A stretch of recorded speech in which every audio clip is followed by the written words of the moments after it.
14 वर्षीय बालकसहित थप 3 जनामा संक्रमण भेटिएसँगै नेपालमा कोरोना भाइरस कोभिड-19 को संक्रमितको संख्या 48 पुगेको छ।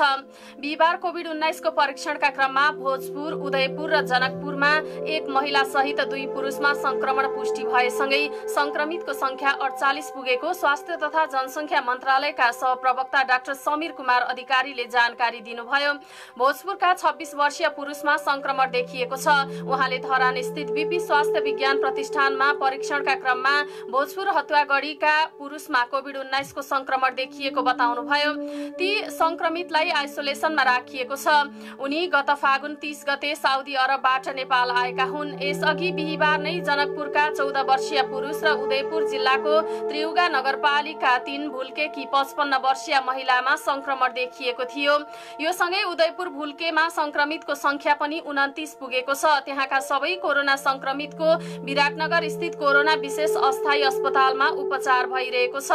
त्यसैगरी अहिलेसम्मको अपडेटमा आइसोलेसनमा देशभर 86 जना रहेका छन्। काठमाडौँमा 4 जना आइसोलेसनमा छन् भने उपत्यका बाहिर अरु रहेको स्वास्थ्य मन्त्रालयका प्रवक्ता डाक्टर विकास देवकोटाले जानकारी दिनुभयो। उहाँका अनुसार देशभर 10,573 क्वारेन्टाइनमा रहेका छन्। बिहिबारसम्म नेपालमा आरडीटी विधिबाट 34,523 र पीसीआर विधिबाट 9,179 गरी जम्मा 43,722 वटा नमुना परीक्षण भएका छन्। गत 24 घण्टामा 3,305 नमुना परीक्षण गरिएको छ।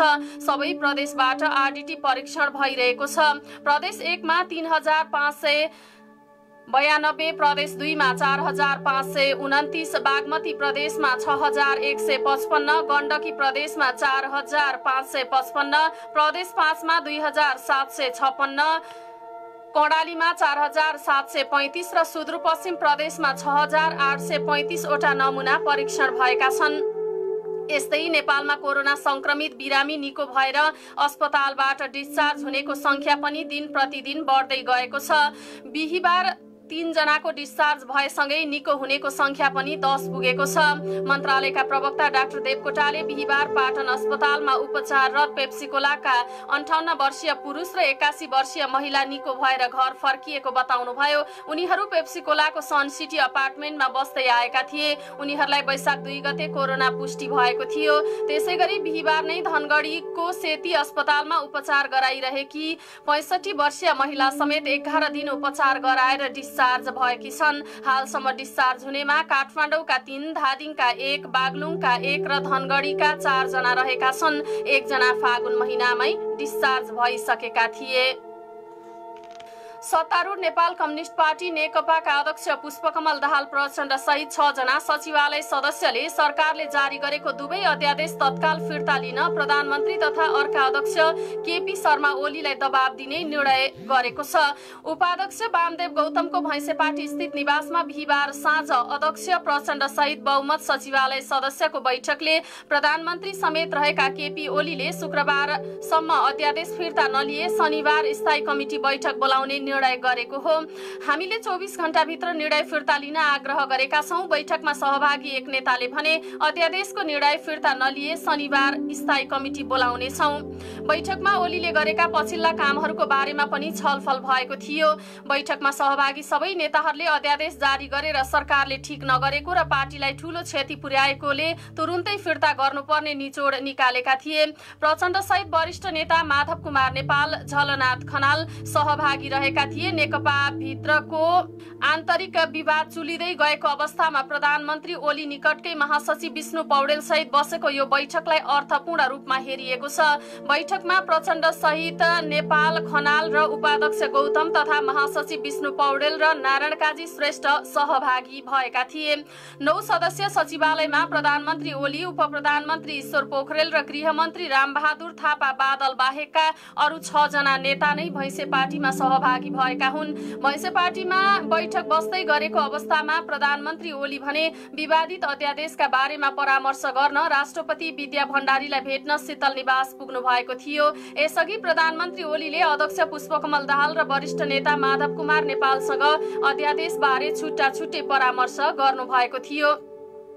बैठकमा सरकारको भूमिका, सरकारका गलत कदमका कारण पार्टी बदनाम भएको लगायतका आन्तरिक विषय लगायतमा छलफल भएको थियो। मधेसवादी पार्टीलाई फुटाउने योजना अनुसार अध्यादेश जारी भएपछि रातारात समाजवादी पार्टी र राष्ट्रिय जनता पार्टी बीच एकता घोषणा भएपछि यसले सरकार थप बदनाम भएको आरोप असन्तुष्ट पक्षले लगाएको छ। पछिल्लो समय सरकारका कदम र कार्यशैलीलाई लिएर पार्टीभित्र तीव्र असन्तुष्टि पैदा भएको छ। तत्कालीन शेरबहादुर देउवाको सरकार छँदाको सत्ता समीकरणको फोहोरी खेललाई समेत बिर्साउने गरी मधेसवादी दलका सांसद र नेतालाई अपहरण शैलीमा राजधानी ल्याएर मधेसवादी दल फुटाउने असफल प्रयास गरेको आरोप पनि ओलीमाथि लागेको छ। पार्टीभित्र विवाद र विरोध हुँदाहुँदै प्रधानमन्त्रीको विशेष आग्रहमा मन्त्री परिषदले पारित गरेको अध्यादेशमा राष्ट्रपति विद्यादेवी भण्डारीले केही बेरमै लाल मोहर लगाउनु भएको थियो। दुई विवादित अध्यादेश जारी भएपछि राष्ट्रिय राजनीति तरङ्गित भएको छ भने नेकपा भित्र पनि ठूलै हलचल मचिएको छ। दुवै अध्यादेश फिर्ता लिन पार्टीभित्रबाट दबाब दिएको छ। यसले पार्टीभित्रको आन्तरिक समीकरणलाई नयाँ मोड दिन सक्ने विश्लेषण पनि गरिएको छ। बुधबार मात्र नेकपाका 20 जना स्थायी कमिटी सदस्यले स्थायी कमिटी बैठक बोलाउन माग गरेर अध्यक्ष द्वयलाई पत्र पठाएका थिए। पार्टी एकीकरण भएको 2 वर्ष नाग्दा पनि अहिलेसम्म आन्तरिक संरचनाले अझै पूर्णता पाउन सकेको छैन। अहिलेसम्म केन्द्रीय समितिको बैठक बस्न सकेको छैन भने पोलिट ब्युरो गठन नै भएको छैन। स्थायी समिति बस्दै स्थगित हुँदै आएको छ। राजनीतिक अध्यादेशमा पार्टी केन्द्रीय समिति र संसदीय दल मध्ये एउटामा 40% मत पुर्याएमा पार्टी विभाजन गर्न सकिने व्यवस्था गरिएको छ भने संवैधानिक परिषद सम्बन्धी अध्यादेशमा प्रमुख प्रतिपक्षी दलका नेता बिनै संवैधानिक परिषद बैठक बस्न र निर्णय गर्न सकिने व्यवस्था छ। यसैबीच पार्टीभित्र र बाहिरबाट चर्को विरोध आएपछि प्रधानमन्त्री ओलीले विवादास्पद अध्यादेश फिर्ता लिने संकेत पनि गर्नु भएको छ। बालुवाटारमा प्रचण्ड र नेता नेपालसँगको छुट्टा छुट्टै भेटवार्तापछि प्रधानमन्त्री ओलीले पनि अध्यादेश फिर्ता लिने तयारी गरेको स्रोतले जनाएको छ। संविधानको धारा 114(2) ख मा प्रधानमन्त्रीको सिफारिसमा राष्ट्रपतिले अध्यादेश जुनसुकै बेलामा फिर्ता लिन सक्ने प्रावधान पनि रहेको छ। सरकारले छिमेकी मुलुकमा कोभिड-19 को रोकथामका प्रयासको सफलता र त्यस विरुद्ध मुलुकले चालेको कदमको प्रभावकारिता हेरेर मात्रै लकडाउन लम्ब्याउने या खोल्ने निर्णय गर्ने भएको छ। सरकारका प्रवक्ता तथा अर्थ तथा सूचना सञ्चार मन्त्री डाक्टर युवराज खतिवडाले वर्तमान परिस्थितिमा लकडाउन बढ्ने संकेत गर्दै त्यसका लागि मुलुकको वर्तमान अवस्था विश्लेषण गर्नुपर्ने आवश्यकता औल्याउनु भएको हो। सिंहदरबारमा बिहिबार आयोजित मन्त्री परिषदका निर्णय सार्वजनिक गर्ने कार्यक्रममा सञ्चारकर्मीको जिज्ञासामा मन्त्री खतिवडाले भन्नुभयो, लकडाउन खोल्ने हो भने मुलुकको स्वास्थ्य परीक्षणको विधि, उपकरण र स्वास्थ्यकर्मी ठिक ठाउँमा छन् कि छैनन्, संक्रमणको दर बढ्ने अवस्था भयो भने हाम्रो सम्पूर्ण पूर्वाधार पर्याप्त छ कि छैन, सबै हेर्नुपर्छ। उहाँले थप्नुभयो, नागरिकमा पर्याप्त चेतना, सामाजिक दूरी र अनुशासन छ कि छैन, यी यावत कुरा हेरेर जोखिम मुक्त छौं भनेपछि मात्रै खोल्ने हो। तर उद्योग, निर्माण र सेवा क्षेत्र सञ्चालन क्रमशः खुकुलो बनाउने सरकारको तयारी छ। सेवा क्षेत्र खोलेर असंगठित क्षेत्रका श्रमिकलाई काममा आबद्ध गर्ने तयारी गरिएको अर्थमन्त्री खतिवडाले बताउनुभयो। उहाँले भन्नुभयो, यसले श्रमिकको जीवनयापन सजिलो हुनेछ। अब हामीले राहतसँगै काममा पनि जोड दिनुपर्छ। श्रम भनेको उत्पादक शक्ति हो। यस्तै सरकारले जेठ 15 मै संसदमा बजेट प्रस्तुत गर्ने तयारी गरेको पनि अर्थमन्त्री खतिवडाले बताउनुभयो। आगामी वर्षको नीति तथा कार्यक्रम र बजेट अल्पकालीन र मध्यकालीन योजनाका साथ ल्याइने अर्थमन्त्री खतिवडाको भनाइ छ। कोरोनाको असरलाई न्यूनीकरण गर्न उत्पादक तथा आपूर्तिका श्रृङ्खलालाई कसरी जोड्ने र मानिसको जीवनलाई उकुस-मुकुस हुनबाट सहज स्थितिमा कसरी लैजाने भन्ने योजनासँगै सरकारको प्राथमिकतामा रहेको अर्थमन्त्री डाक्टर खतिवडाले जानकारी दिनुभयो। जेठ 15 गते बजेट ल्याइसक्नु पर्ने संवैधानिक व्यवस्था छ। अहिलेको अवस्थामा अर्थतन्त्रलाई चलायमान बनाउन कठिन अवस्था छ।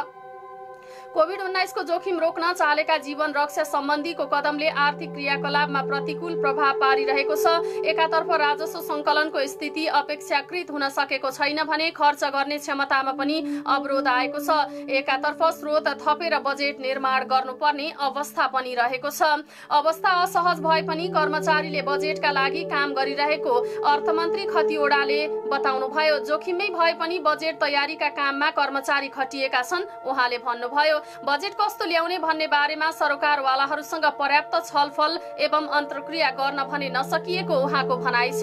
यस्तै मन्त्री परिषद बैठकले ऊर्जा, जलस्रोत तथा सिंचाई मन्त्रालयबाट प्रस्तावित विद्युत सम्बन्धी कानूनलाई संशोधन गर्न बनेको विधेयक संसदमा पेश गर्नका लागि स्वीकृति दिएको छ। त्यस्तै सडक बोर्ड सम्बन्धी कानूनलाई संशोधन र एकीकरण गर्न बनेको विधेयक तर्जुमाका लागि सैद्धान्तिक सहमति पनि दिएको छ। भूमि व्यवस्था, सहकारी तथा गरिबी निवारण मन्त्रालयको प्रस्ताव अनुसार नवलपरासी, बर्दघाट, सुस्ता पश्चिम, दाङ, मुस्ताङ र काभ्रे पलाञ्चोकको जग्गा नाप जाँचका लागि नापी कार्यालयबाट टोली घटाउने निर्णय भएको र जनस्वास्थ्य सेवा ऐन 2075 अन्तर्गत कसो ठहरिने मुद्दाको अनुसन्धान तथा तहकिकात गर्न 77 वटै जिल्लाका सहायक प्रमुख जिल्ला अधिकारीलाई अनुसन्धान अधिकारी तोक्ने निर्णय पनि भएको उहाँले जानकारी दिनुभएको छ।